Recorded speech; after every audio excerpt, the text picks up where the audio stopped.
I channel that underlying energy of that pain current. It's almost like an electrical buzz that is like a power source.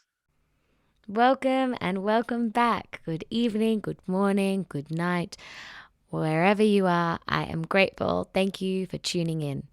Today's episode is about Hayley Zena. Hayley is an artist and curator based in Sydney.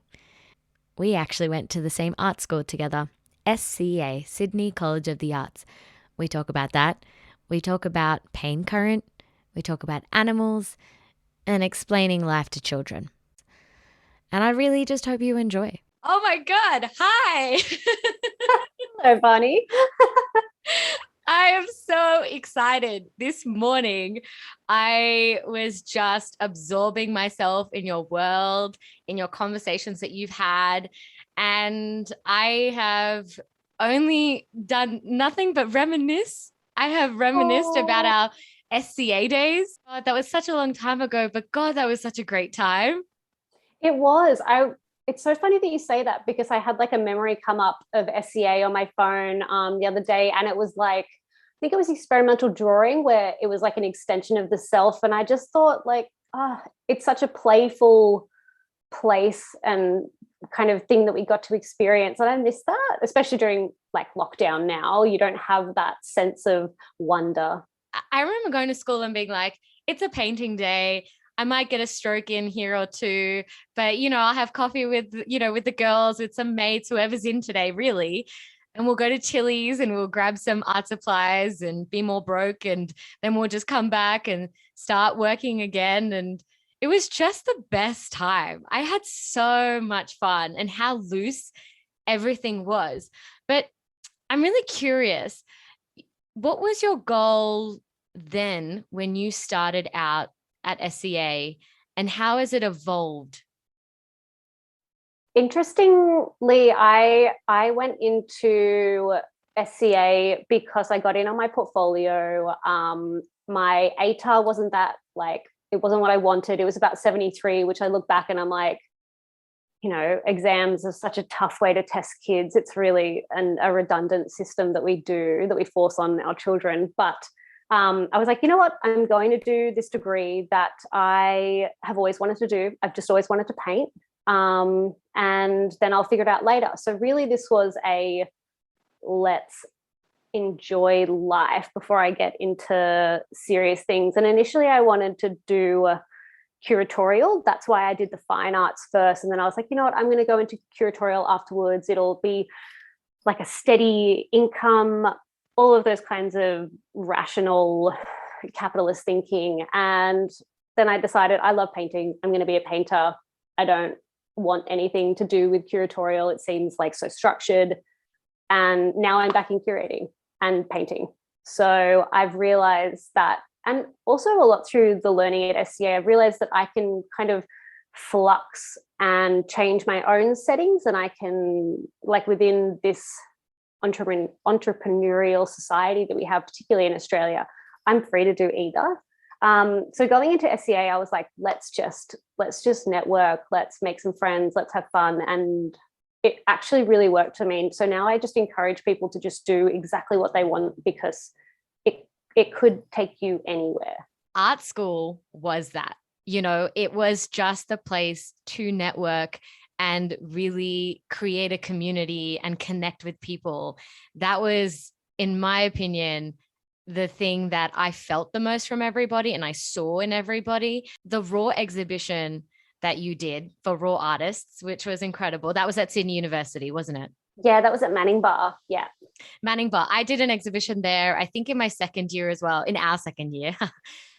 And it was so much fun. It was such a vibe. And the energy of Manning Bar and just all the artists together was incredible. But in your video, you talked about your goals and you said how, you would love to do a big exhibition at MCA, at the Art Gallery of New South Wales, maybe even MoMA, and you had those dreams. And I wonder, what is your goal today? I don't think it's interesting because I don't think I've particularly shifted from that goal. It is, but now it's not the be all and end all.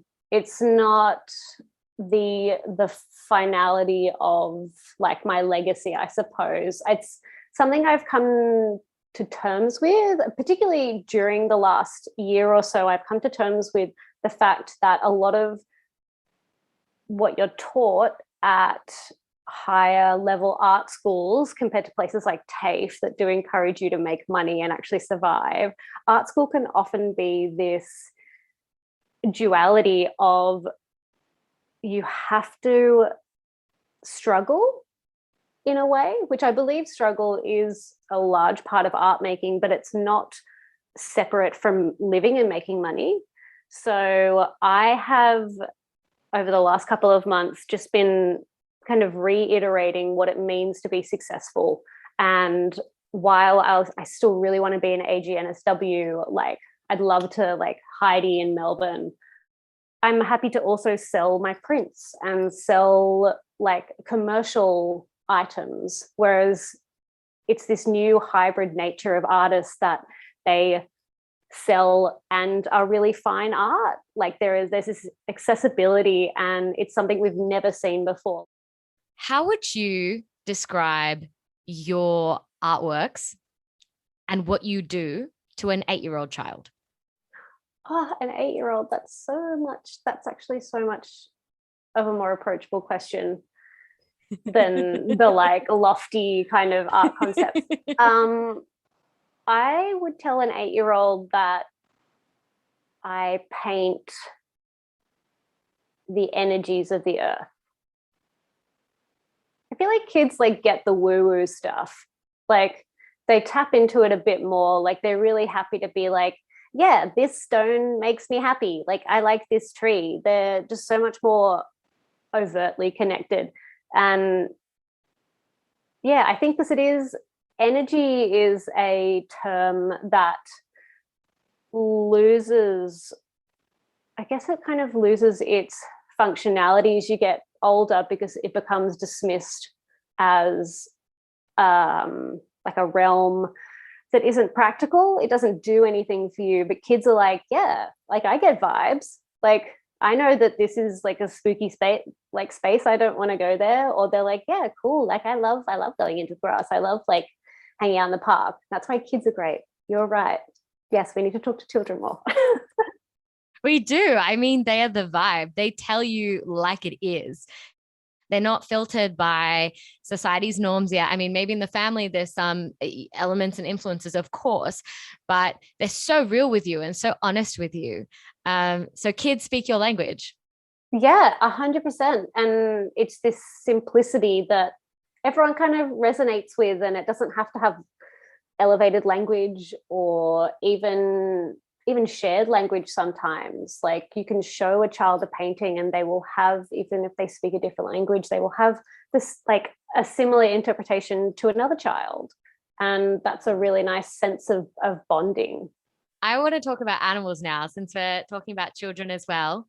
Please. I always. know. Yes. So I believe animals are a force.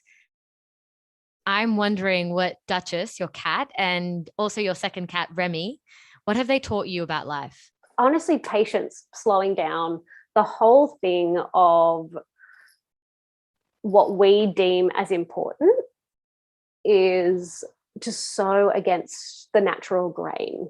He's just like, as we say in our house, he eat, he sleep, he bite.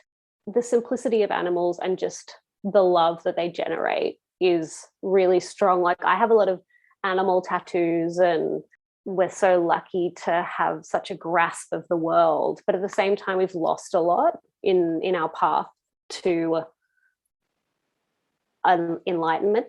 It's so overstated, but they teach you love, honestly, and so do children. They have that in common. How important are friendships to you, separate from your partnership? When I first started the job that I'm in now, which is like a really simple picking and packing job, e-commerce kind of thing in a warehouse, I started that 5 years ago, and I went on a friendship dating app before I started, because I was like, I don't have the girl gang that I see people promoting and that I want. I think the universe picked up what I was putting down, because I started this new job, and now two of those girls are like my bridesmaids for my wedding next year. They really feed my soul creatively, as well as we're also different, and all of our learning curvatures intersect, and like that whole thing about menstrual cycles, just, you know, coming into contact with each other and then just syncing up. And I feel like that's our lives in general. So I'm really close with my girlfriends. They are your life partners more than anything.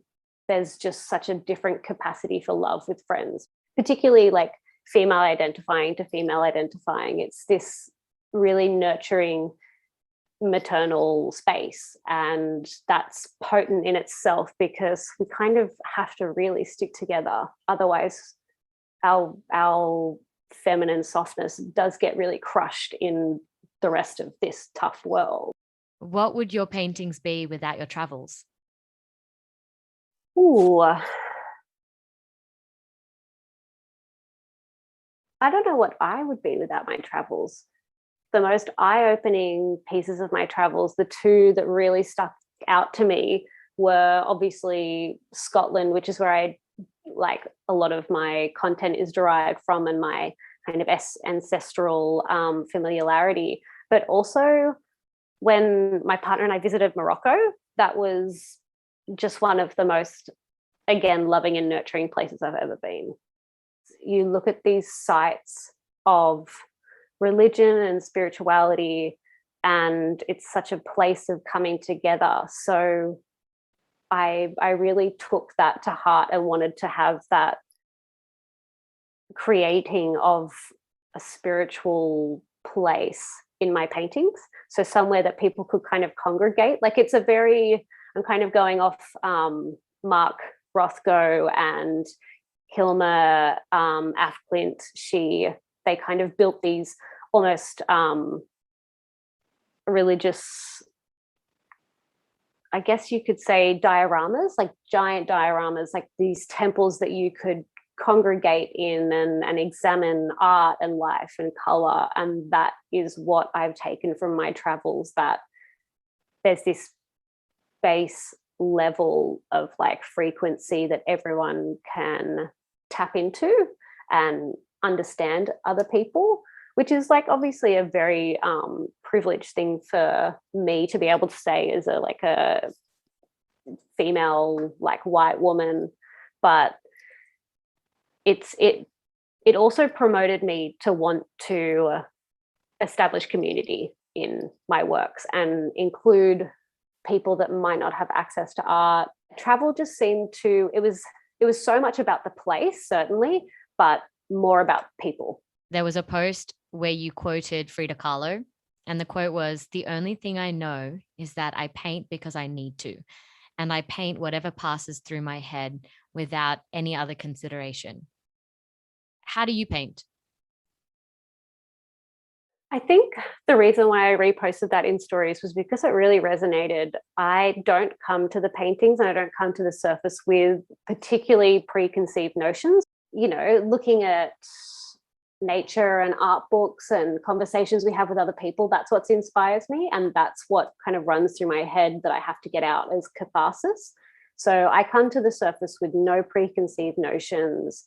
And because as Frida says, I have to, otherwise it's similar to people that need to journal. That's really important and valuable to them. For me, I need to see color combinations.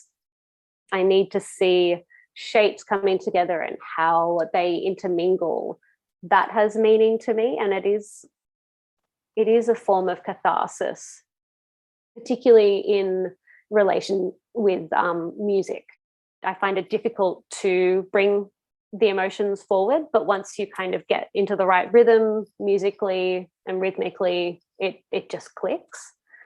I encourage others to delve more into her story, because there's so much more that she represents for like people of color and disabled communities as well. I love her. So what music makes you click and get into the mode?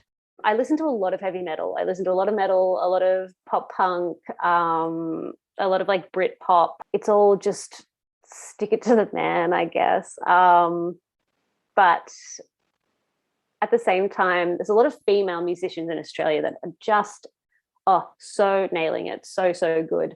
Like people like Courtney Barnett that are very lyrically bound. They tell stories and you can kind of just listen to the story in the background, and you're a conduit essentially for those songs.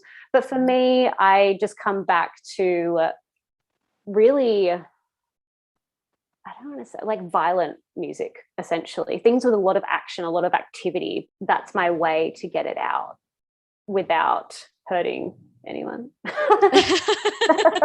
Without any damage. This is the safest way. I am so glad you mentioned this, and it's so interesting that you need activity in order to create these very motionful paintings. And you have mentioned kinesthetic and how your paintings and your process is very movement based. And in your Raw Artist interview, you mentioned how they're actually very vibrant and violent. And you mentioned violent in your music as well. And I saw this one of Britt Murphey's portrait of you on YouTube. It was like a 30-second snippet. And I was like, that was amazing. It makes me feel more of your work. I feel like your paintings are just a byproduct of your movement. And in many ways, you should do more performance art. What do you think? Yeah, honestly, so Britt Murphey is one of my muses, my eternal soulmates. The lack of video content sadly really comes down to what most, I guess, creatives or females come down to, which is self-representation. Saying it out loud is so sad because it really addresses how women look at ourselves, because I really just haven't been filming anything because I'm not perfectly happy with how I look. I haven't had a haircut in months. I've, put on a lot of weight with COVID lockdown. So that you saying that really encourages me, because you've seen straight past the things that I would pick up on. Like, my nails aren't done, my hands looking a bit weathered. Like, it's all these beautiful nuances that everyone sees in each other, but as individuals, we see them and we see them as flaws. So the answer is I haven't been confident enough in my own personal representation to the world to do more videos. So I like that you've highlighted it as well, and I do want to start doing it. And it's interesting that you brought up the animals as well, because that's primarily what I have been filming to practice, is just my interactions with the animals and watching them wander around, and all my plants. I've just been doing like a plant journal, and it's those little movements of the animals and the plants that also kind of impact my work. But yes, I will. But it's nice encouragement. I'm going to do it. I do want to talk about family for a minute. Can you take me back to the day when you decided to support your mother through cancer treatment? There was really no option, just these kinds of traumatic events that happen in our lives. Everyone's response is, I just did it because that was just what I had to do. And it's not even a had to do because I felt obliged. I just wanted to. I didn't want to miss any additional time with mum, and I wanted to see the realities, because mum's mum, she had quite bad breast cancer as well. And you just think, I want to experience it with you. I don't want you to feel alone. And for my mum, who's quite a strong Aquarian, I imagine it would be a really tough thing to even your daughter to allow them in to see suffering. I look back on it as a really beautiful, like, bonding experience, and kind of re-evaluating my relationship with my body too, and seeing an older version of myself going through that, and likely something that I may have to go through as well. So it's a weird connecting device between the matrilineal links I have in my family. But I look back on that time as a weirdly positive thing. You mentioned in your interview and conversation in Another Life that it's important seeing the beauty of death. Can you explain more about that? One of my favorite art topics is memento mori. It's like, remember death, be humble because everyone dies. And it is this very grounding kind of feel. And the works in that period are really grandiose, and they have skulls and hourglasses to remind you of the passing of time and that we will all become decayed and bones one day.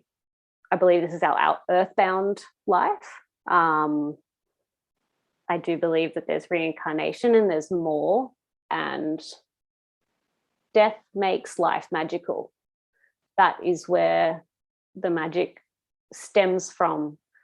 I just love looking at why we're here. Why is death bad? Why do we kind of have these taboos around it, particularly in Western society, where we really haven't kind of come to terms with the afterlife? Or maybe it's because we're so sinful, we're scared of all of our misdemeanors over the centuries.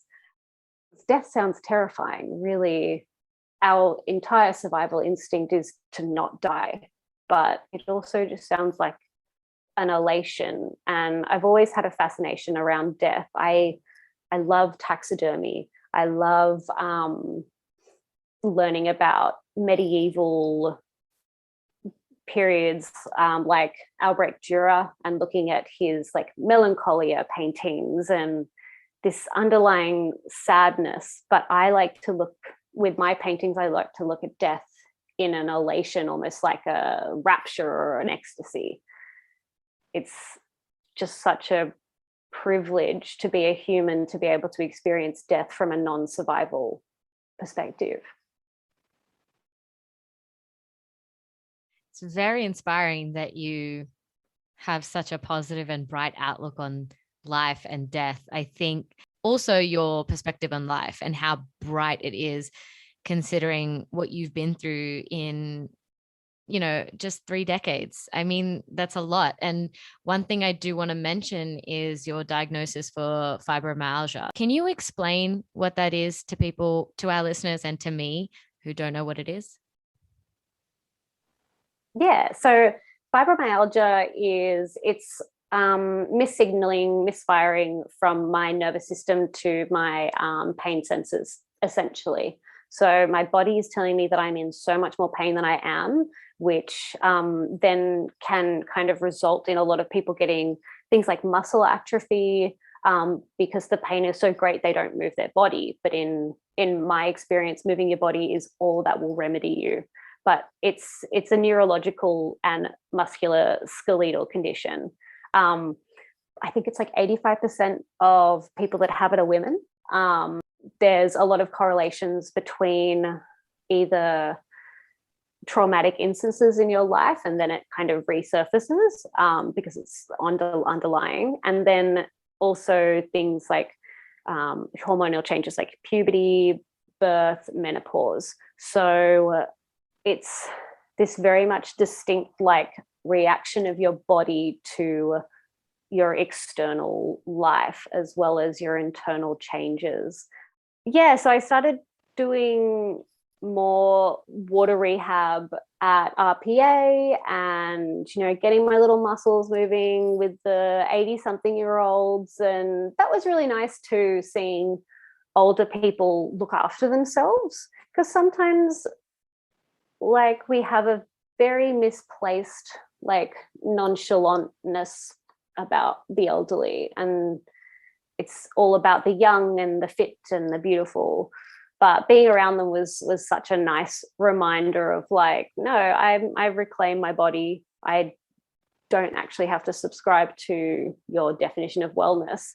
I started doing yoga and Pilates, like really soft things for my body. And now I am just like addicted to Tabata. So now I do a lot of like high intensity stuff. And I actually think that links into the underlying like aggression and forcing feelings out, because it just makes you work so hard. And like, the stronger, for anyone that has fibromyalgia, the stronger you are and the more your muscles can, like, you have control over your muscles more than, I guess, your pain receptors do, the better you can like reclaim your life. Because sometimes, like, I still have big flare-ups, like I'll have a weekend of cocktails, and additional sugar and alcohol is really bad for fibro. And you know, I'll suffer for it, but that's living life, really. And I won't be able to get out of bed some days. And it's also really linked to anxiety and depression, I think, because of the pain, the constant pain. So I am still always in pain, but it's just a really underlying buzz.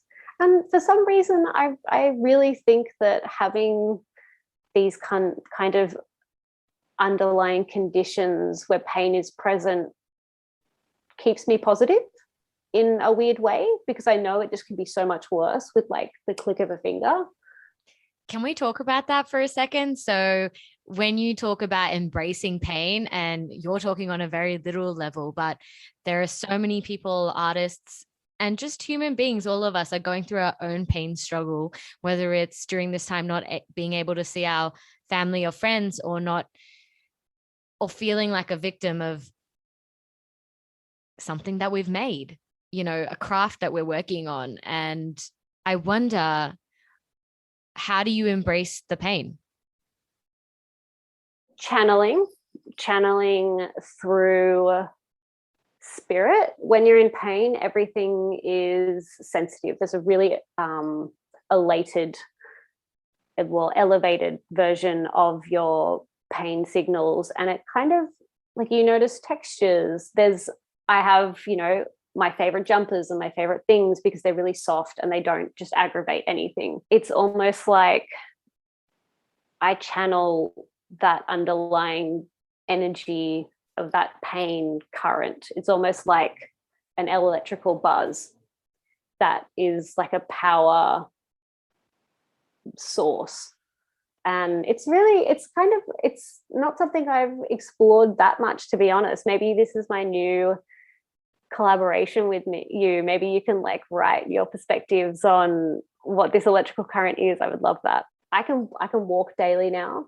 I can do all the things that a lot of fibro people can't. So I feel really privileged in that perspective. How has this diagnosis changed the way you approach your artworks? It has made me more careful of my health. I work a lot with spray paints. I just remember Kate, the technician at first year at SCA, she was like, you watch those spray paints, like they are really bad for your body. They're so bad for like your reproductive system and your lungs and everything. And I was like, yeah, whatever. Now I have gloves and I have all of the protective things that I do now. So it has made me really aware of my health.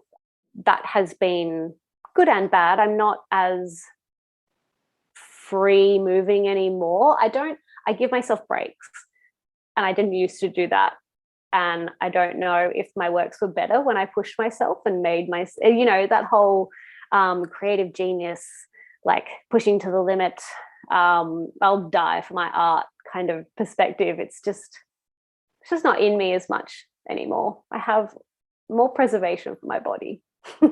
I guess I want to talk about your most recent solo show, which was called Isle of Spirits. What gallery was that at? It was at White Rhino Gallery, which is in St. Leonard's.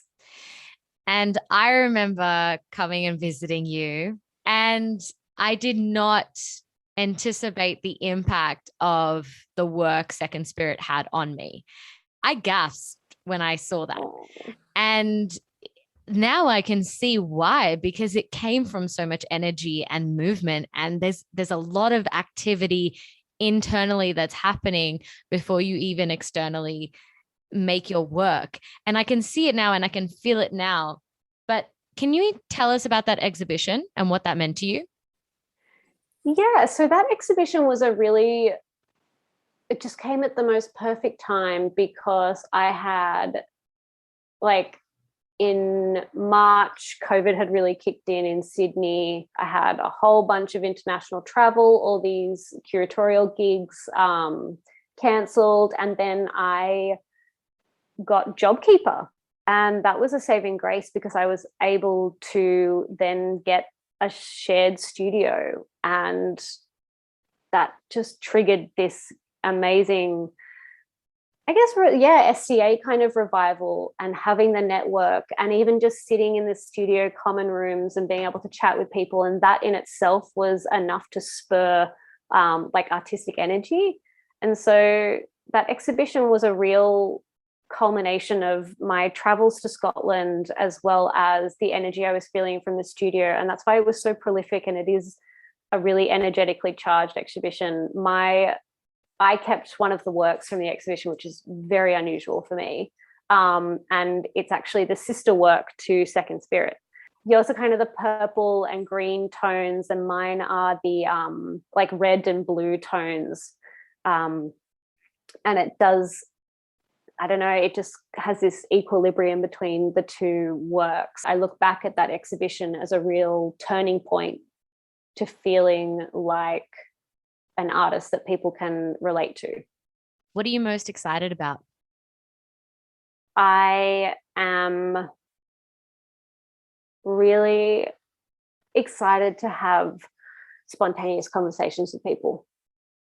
I'm really looking forward to simplicity of human exchange. That is my big thing. I'm also starting a new job soon in a curatorial position as well. So I'm super keen to start working with artists that were in the same position that I was in 5 to 10 years ago, that I can give them their little diving board into the artistic ether. Thank you so much for coming on the Unpacking Creative Lives podcast. I appreciate it. Thank you so much, Barney. I will speak to you soon. Embracing the pain. I like it. What did you think? Maybe it was exactly what you were meant to hear, or maybe you disagreed completely. I want to hear it all. Let me know. All right. Well, you take care. Bye.